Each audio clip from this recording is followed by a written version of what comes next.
Hello everyone, good morning. Today we are going to see about the dermatological disorders which are most frequently asked in USMLE. This is part 2.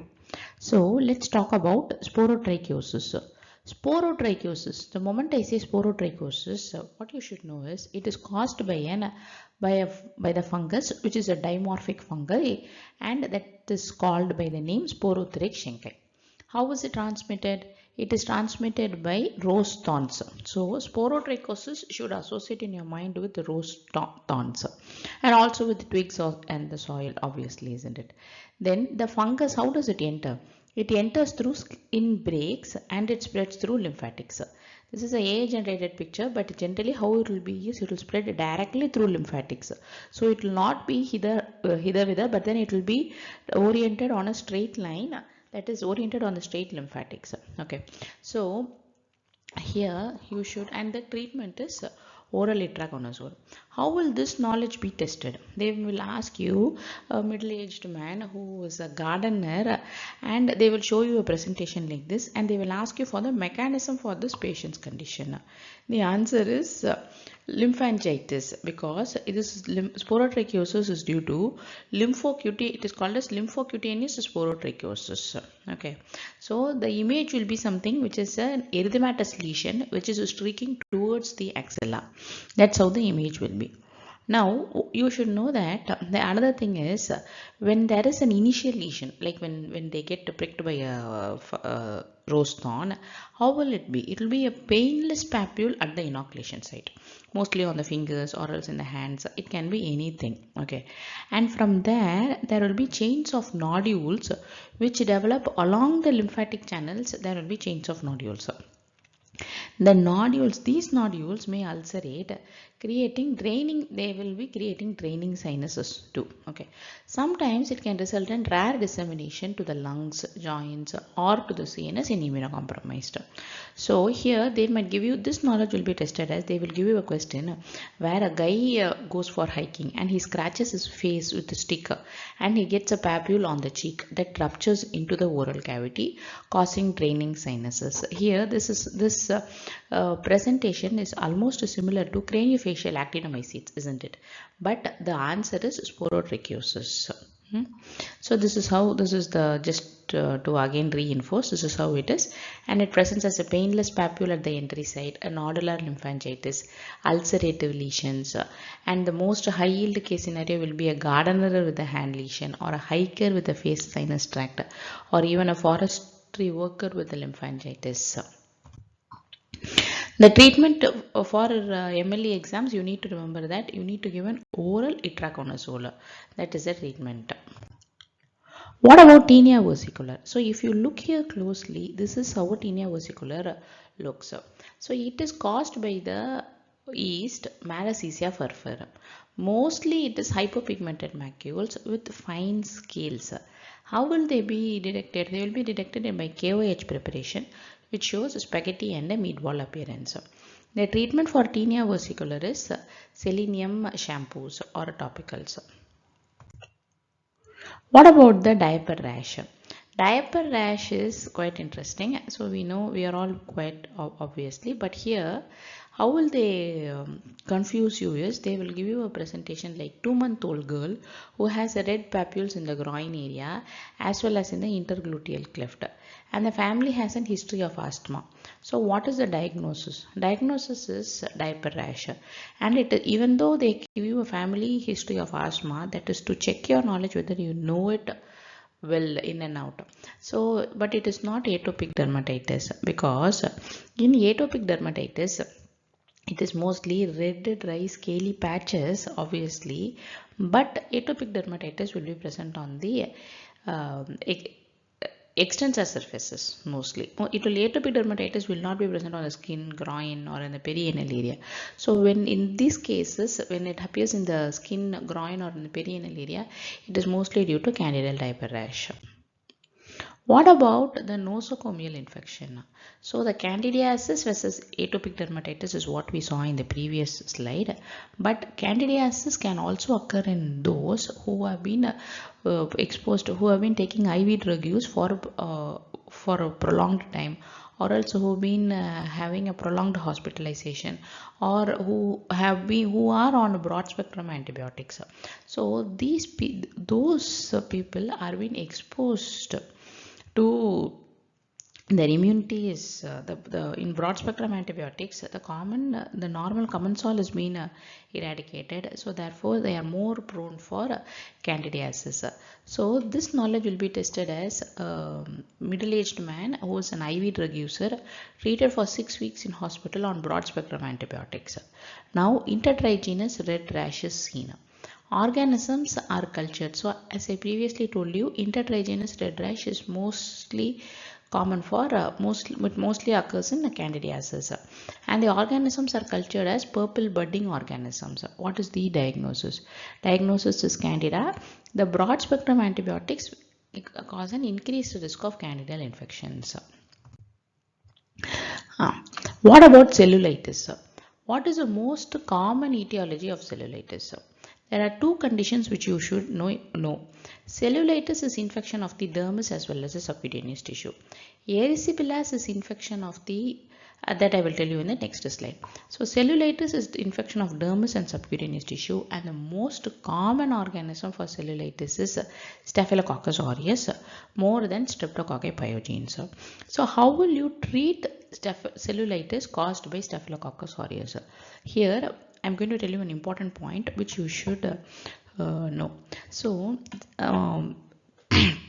the penicillin group organisms, penicillin group drugs such as amoxicillin and penicillin per se, so they will be having a ring, that the structure of that medicine will be having, the structure of the penicillin will be having a ring around it. That ring can be easily degraded or destroyed, and the medicine, that is a penicillin itself, can be made ineffective by Staphylococcus aureus because it has penicillinase, or the ring is known as beta lactam, and the beta lactamase is the enzyme which is present in Staphylococcus aureus. So any disease which is caused by Staphylococcus aureus, when you treat it with penicillin or amoxicillin which has a beta lactam ring, the penicillin or amoxicillin will not be effective because the Staphylococcus aureus will produce beta lactamase and it will destroy the penicillin group per se. Understood? So any infection which is caused by Staphylococcus aureus should be treated with beta lactamase resistant antibiotics. So what are those?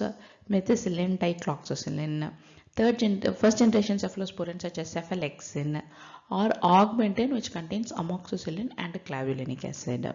So these three are the treatment of choice.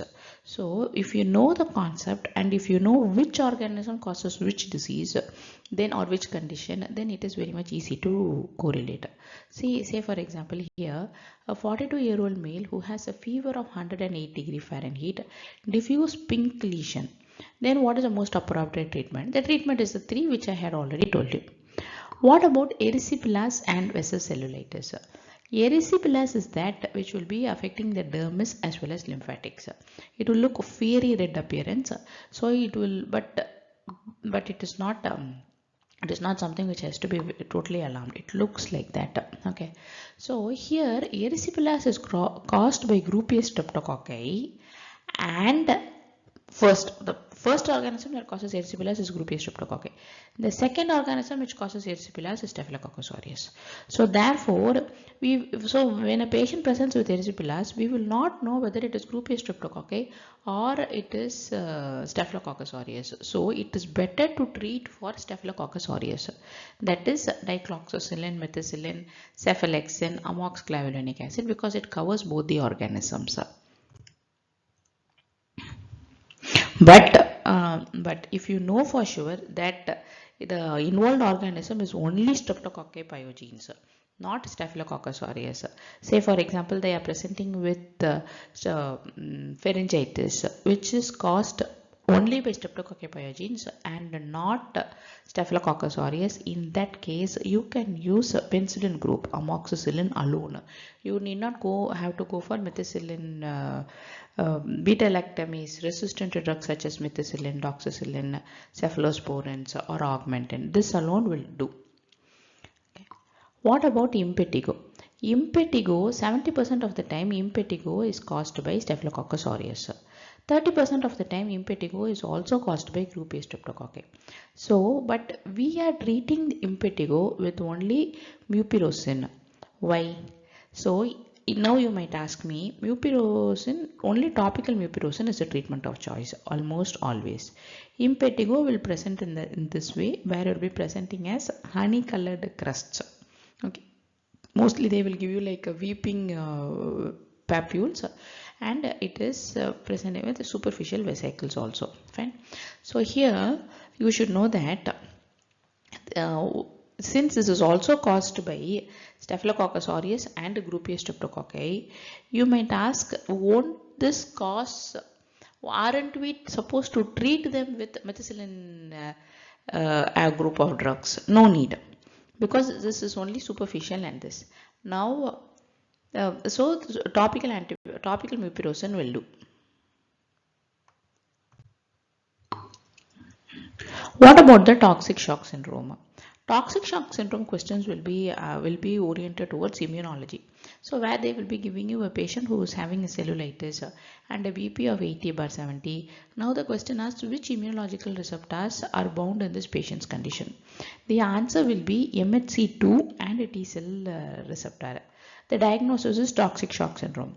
Now you should know what is that toxin which causes toxic shock syndrome. Exotoxin or erythrogenic toxin of Streptococci pyogenes or group A streptococci causes toxic shock like syndrome. Okay. Toxic shock syndrome per se is caused by Staphylococcus aureus. That's what. So Staphylococcus aureus superantigen toxic shock syndrome toxin bridges MHC class 2 on macrophages as well as a T cell receptor, causing cytokine release from the macrophages. Toxic shock syndrome questions will mostly mention someone with a low BP and someone with a cotton nasal packing or tampons, and they will ask what is the cell receptor that is being engaged in it. That is MHC class 2 and T cell receptor. In contrast, cellulitis causing shock, the answer will be Streptococci pyogenes, where the staph will not be listed, and that is due to exotoxin. What about staphylococcal scalded skin syndrome? Staphylococcal scalded skin syndrome is mostly because staphylococci targets the desmoglein 1 in desmosomes. What is desmosomes? Desmosomes are is that which is responsible for adhering the epidermal cells with each other. So desmoglein 1 in desmosomes is the one which adheres the epidermal cells with each other. Now, if you give pressure on the cells or on the skin per se, the skin will slow off even with the gentle friction. Why? This is because the adherent desmoglein, which is supposed to adhere each cell, doesn't work properly. So therefore, or else it has been targeted and it is destroyed in staphylococcal scalded skin syndrome. Therefore, it will, therefore Nikolsky sign is positive. Fine. Now, this also affects neonates as well as young children, and the treatment is anti-staphylococcal antibiotics. Here, how will this knowledge be tested? They will give you a neonate who has a diffuse pink body rash and a desquamation of the palms and soles. Question asks for molecular target of the toxin. It is obviously desmosomes, isn't it, which hold the adjacent keratinocytes together. What is the diagnosis? Diagnosis is staphylococcal scalded skin syndrome. What is the toxin which causes this? The toxin is epidermolytic exotoxin. So there we have seen about two other toxins. Here the staphylococcal toxic shock syndrome is caused by epidermolytic exotoxin. This is a picture which I got for a strawberry tongue. Here they will be giving you like child who has fever plus sore throat plus red tongue plus pink mycopapillary body rash. What is the diagnosis and treatment? Diagnosis is scarlet fever, which is caused by streptococci pyogenes. This presents with strawberry tongue as well as salmon pink body rash. Treatment with the penicillin is to prevent rheumatic heart disease. So why do we treat them with only penicillin, scarlet fever?